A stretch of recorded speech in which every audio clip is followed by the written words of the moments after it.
What are the skills you need to get out of the blame game in your relationship? This blame, criticism, defensiveness cycle, it erodes trust. Today's episode is all about how to use skills to get out of criticism, defensiveness, and blame so that you can have the relationship that you want and deserve. Because at the end of the day, what you're saying is like, you're making me suffer. Instead of saying, I'm suffering. Even in times where you do blame, criticize, become defensive, that you have a way, a ritual of reconnection.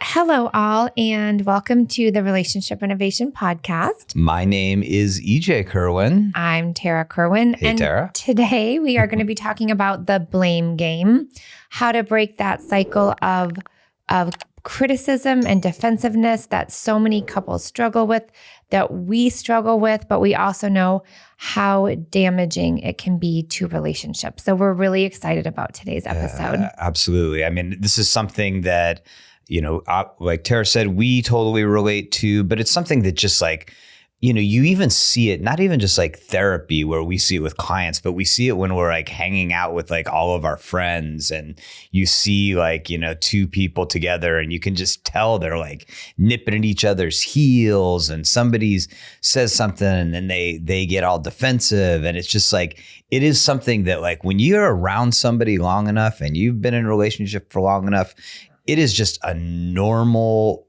pattern that you fall into, but not a good one. Well, because we have our preferences. And then if you're not like doing what I want you to do, that feels really uncomfortable. And then, you just get into this pattern. And I'm telling you, one of the best places you can hear and observe this is at Costco. I'm not joking. For so many times, I'm just like, oh my gosh, I wish I could intervene right now and like do the pause, do the reflect. But so we're just going to kind of get into identifying what the blame cycle is. And that's partner A criticizes, partner B becomes defensive, partner A escalates, partner B either retaliates or kind of avoids and withdraws. That's the typical cycle. We're going to give you a really good example of something that just happened yesterday between the two of us. Oh, it was a good one. That has been a continued like source of tension in a relationship. We keep getting better and better at it, but it doesn't ever go away. You just get more skillful. And it's around, our kids' cell phone use and using boundaries. Their cell phone. Parenting 101. Yeah. So I read the text that my son was sending to his sister, his twin. And I was like, that is not okay. Like, even if he was joking, it wasn't kind. And it just felt yucky. And so I'm like in this huff and this puff. And EJ's like, I don't really think that sounds that bad. And I was like, what? And so all of a sudden, I'm blaming EJ for not having the same type of reaction for me. I'm like, I can't believe that you would think that's okay. I could ask 100 parents to read this and 100 parents would say that's not okay. And then, of course, I'm going to let you. Well, then I automatically begin to feel defensive. I feel like I'm getting criticized. In this case, I'm feeling like it's sort of out of left field too. I was just like kind of calling to say, hey, I'm done with work. I'm heading home. And she was just really feeling this strongly. And then when I didn't have that same reaction she was having, that's where we set off. So you were critical of me. I became defensive. That did not de-escalate you. You got actually more upset. I did. And that's when it got more heated. And then we went to the gym and then we cooled off and then we were able to come back and reflect. And we're going to talk about, how to break the cycle. But again, what is the blame cycle? It looks like that it erodes emotional safety and trust over time if you don't learn the skills on how to deal with it. And let's really break those two things down. So trust, trust is an interesting, we had a social media post recently about this, that cheating on the other person or getting cheated on or infidelity is kind of the most extreme version of how trust gets depleted or destroyed. But really, trust can get eroded through just the inability to resolve conflict in a healthy way. And this blame, criticism, defensiveness cycle, it erodes trust because we want to trust that we can deal with a topic, we can deal with parenting, with money, with intimacy, with household chores, like that we can address those issues and we can have healthy resolution to them. Like we can come to things together. Yeah. But when that doesn't happen, we stop trusting our partner. We stop.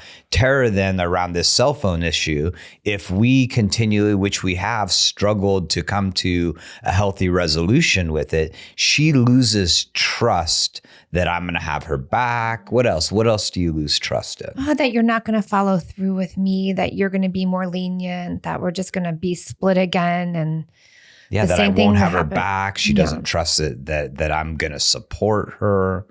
Well, and then, sorry not to interrupt you, but I'm thinking of, the leading researchers, the Gottmans, I'm sure many of you have heard of them. They, with this cycle and with the repetitive, continuous blame, criticism, defense cycle, right? They came up with those 4 horsemen, right? This is how people then start to be in relationships. Critical, defensiveness, contempt, and stonewalling. Yeah.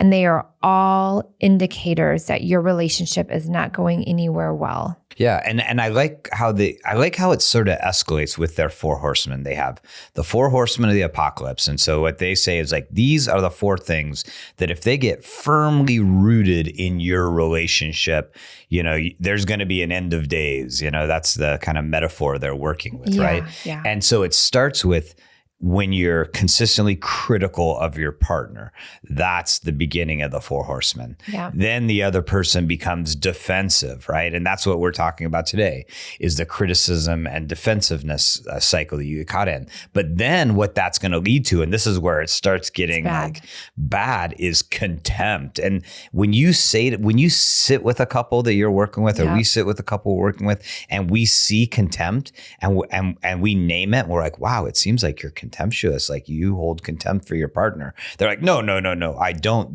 because it's such a heavy thing. So then you go into contempt, and then what oftentimes one person does is they stonewall. They just like shut down. Shut the other person out, shut them completely out. The other person then feels crazy. Yeah. And just, again. Well, and then that's where it ties back into what Tarah said a few minutes ago around diminishing emotional safety, right? And emotional safety is something we've talked a ton about. Like, do a search in our podcast episodes for emotional safety, because it is like what we think is like the essential component for a secure attachment, for a healthy, intimate relationship.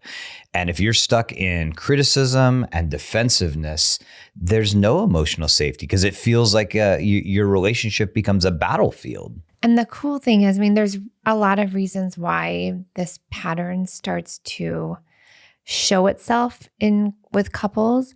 But the cool thing is, like, once you learn the skills around it, like, it's okay to make mistakes in relationship. And I might get critical of you, but then I take a step back. I'm like, oh, that's not what I wanted to do, and that's not who I want to be. And so it's not like this light switch. So just know, when we go into that breaking the cycle, it's not a light switch. You're going to mess it up. But if you do something just a little bit different every time, it changes the entire course of that pattern, thus breaking the pattern and then creating new neural networks that are going to work in favor for your relationship. Yeah. So what we're doing is we're identifying a problematic dynamic. We're helping you understand it a little bit better, and then hopefully giving you some tools, some insights that are going to allow you to take that problematic dynamic and switch it into something that's healthy, that helps you resolve conflict better, that builds trust, that builds emotional safety. Okay, so when we were having our group supervision the other day, I always like to ask certain questions before we're recording our podcast, but like, why do couples fall into this pattern? And one of the therapists is like, because some people are just assholes. I'm like, okay, true, but what's under asshole? Yeah. And so we kind of broke it down in just like 4 different areas. I'm sure there's many more, but for me, I would say like in our relationship, one of the biggest reasons I started to blame you was from my own unmet needs that were happening in the relationship, right? So unmet needs are a surefire way that you're going to start to blame the other person because they're not being met, yet the other person might not even know what they are.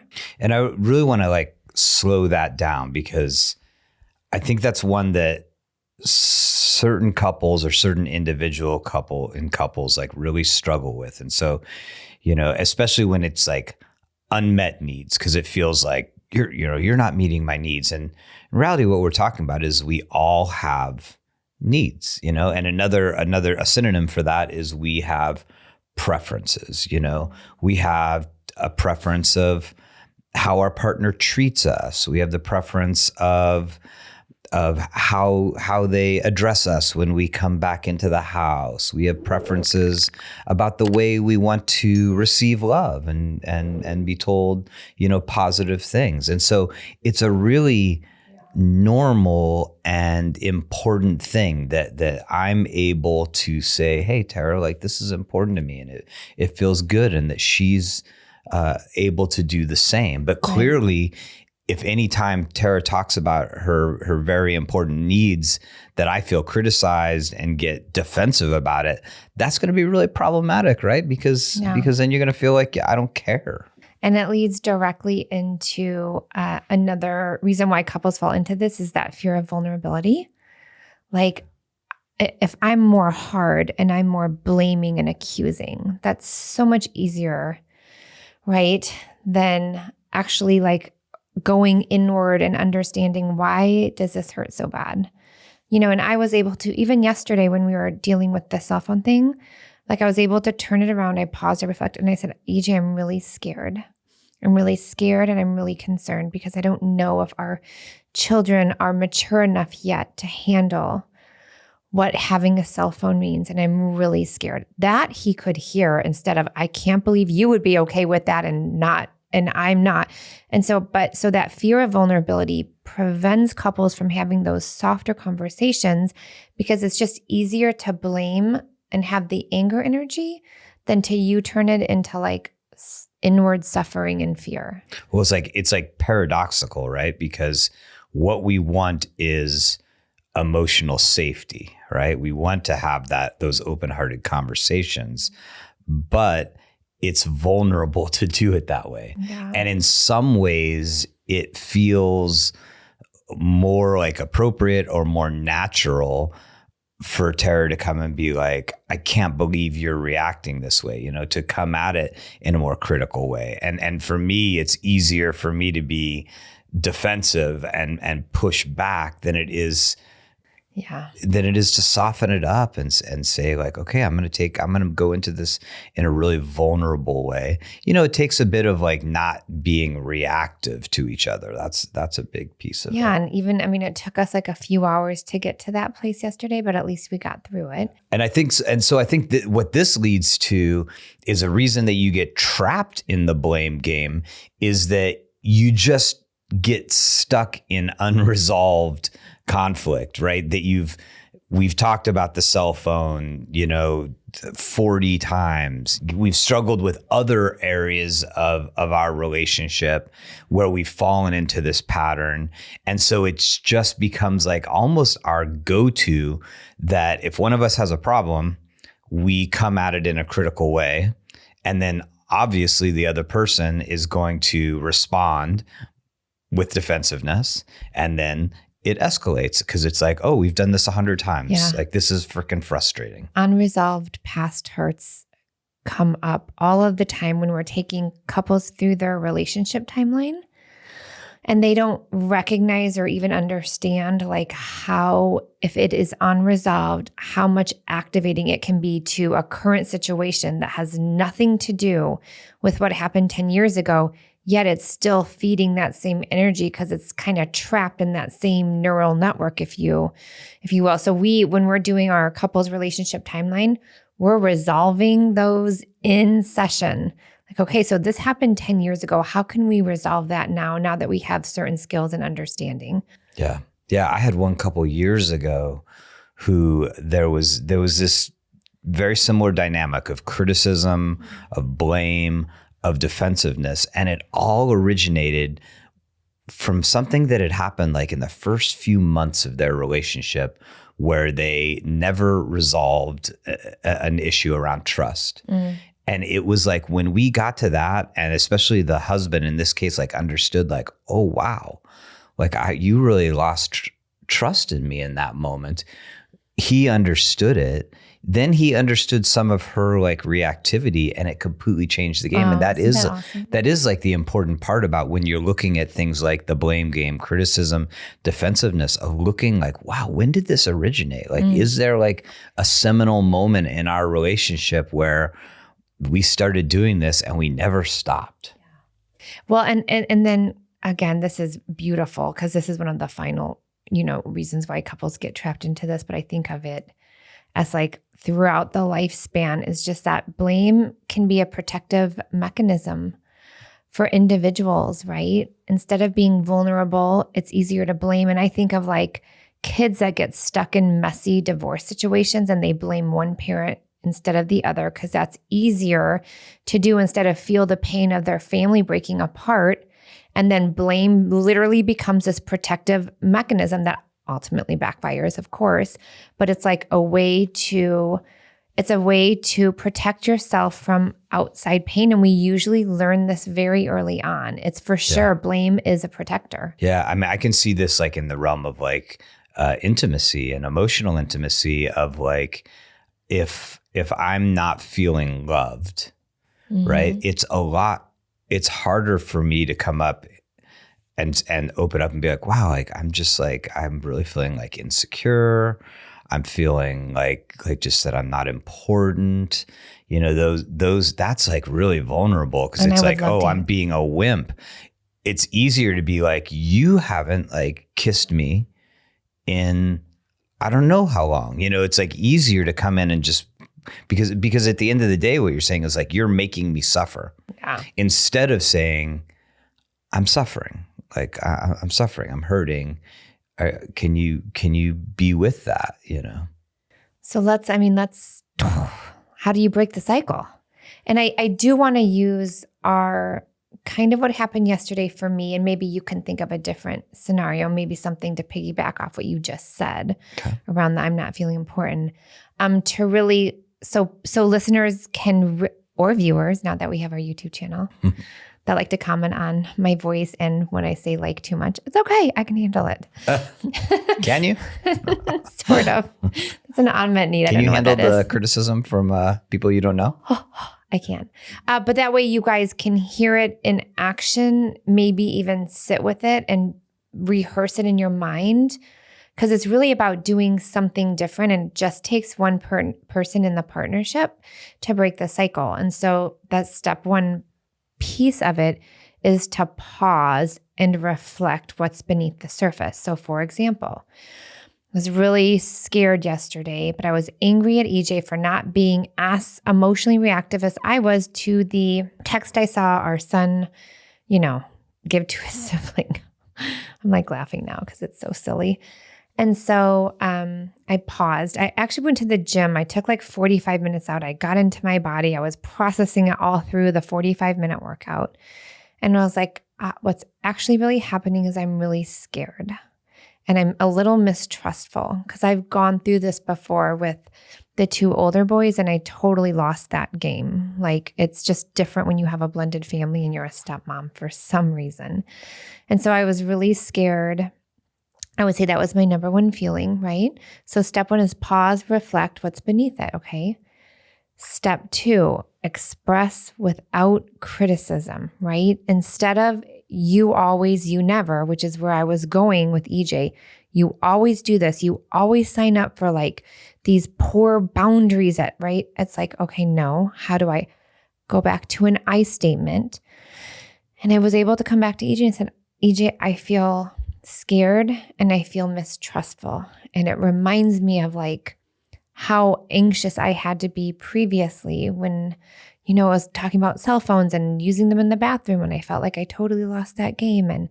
But that was more hearable, right? So I expressed it without criticism. I used I statements instead of you always or you never. And then step 3 is, because you're in this dyad, that the partner, EJ, responds without defensiveness, right? You offer empathy before the explanation, right? So do you want to share how that would look?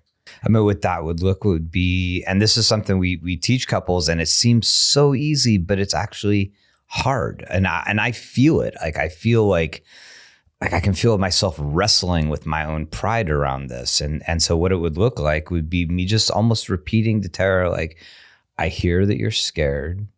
I hear that you remember other times that we had moments like this before and you felt really powerless. And I understand why you would feel that way. Bam. Yeah. Feels so good, right? And then that final step is repair and reconnect, right? EJ's like, honey, we got this. I got you. We are in this together. And I was like, oh my gosh, thank you. Okay, that feels so good. Okay. And another example, right? Like we have this a lot in our, with the couples I work with, but it's an example is I feel unimportant when you come home and don't ask about my day, right? That's a vulnerable statement. That's expressed without criticism, right? So many times couples will come like, they say hi to the dog and they say hi to this and they don't even come say hi to me. Okay, slow down, pause, reflect what's beneath it. Partner A says, I feel unimportant when you come home and you don't ask about my day. Like the first thing when you walk in the door is, I just want to be seen.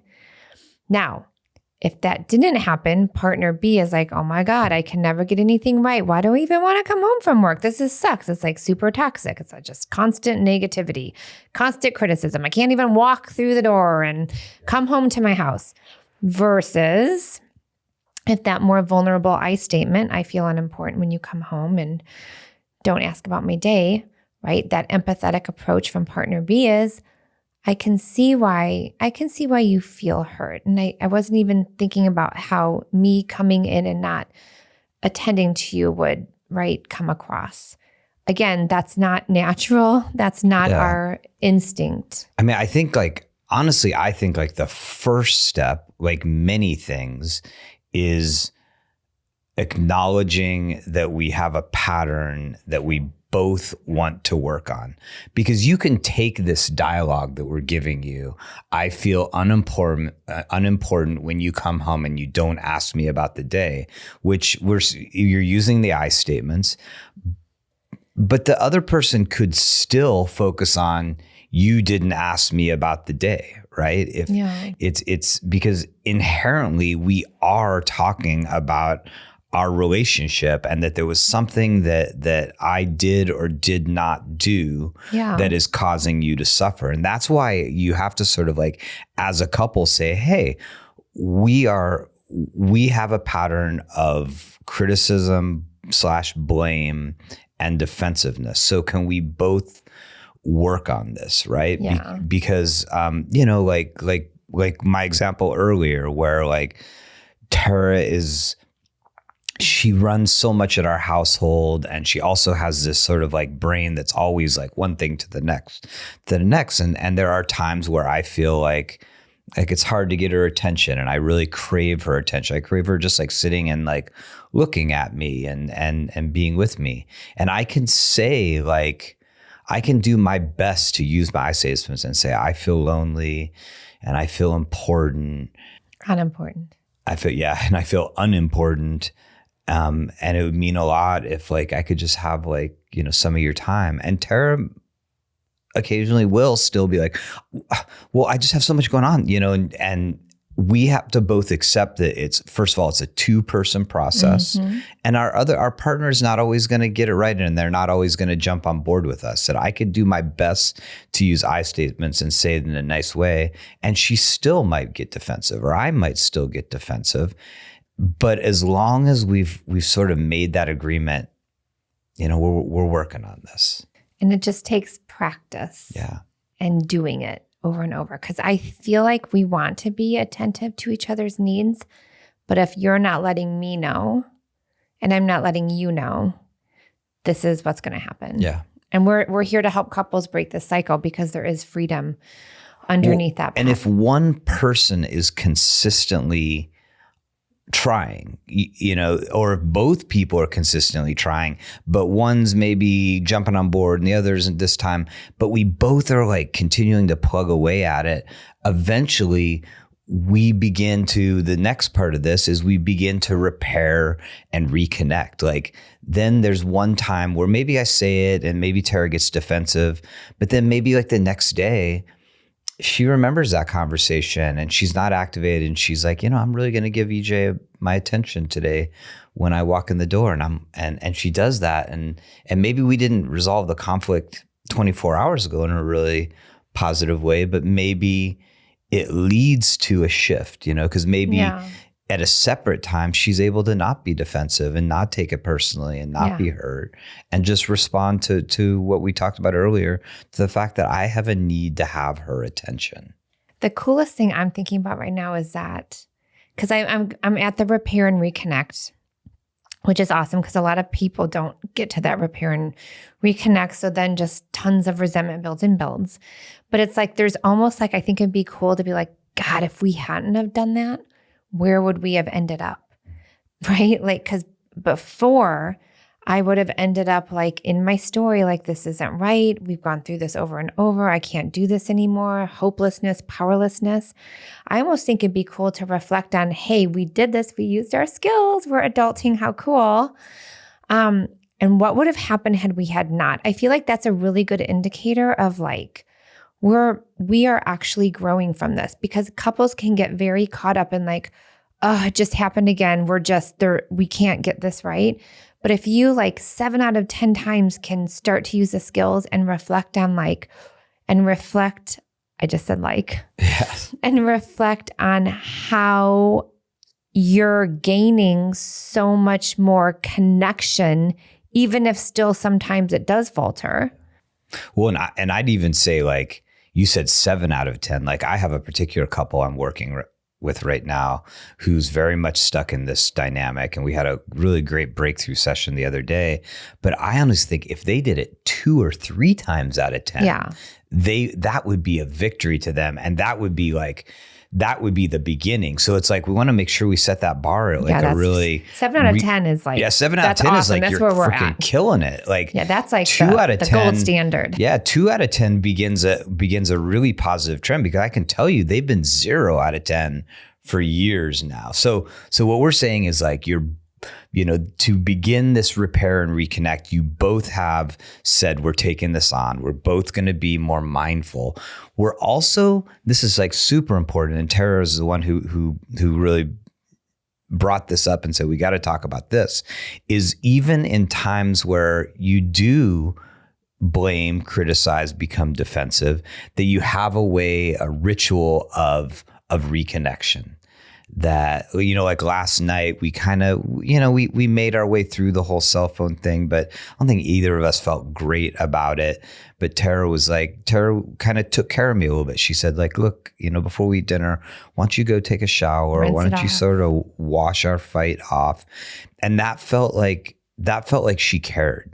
That felt like she was noticing I was in a funk. I didn't feel great about myself. I didn't feel great about us. And I did. I washed it off. We came back. We had a nice night. That could be stopping and giving each other a hug. Mm-hmm. It could be an apology. Ooh, that's a tough one. It could just be. Neither of us like to apologize all that much. No, but I think the reflection piece is huge. Like, wow, if we hadn't have done this, where could we have gone? Because then it keeps you like that big stop sign, like, don't go there. So we'll just quickly review, right? If you notice yourself getting in this pattern or you know you have it, most of us do.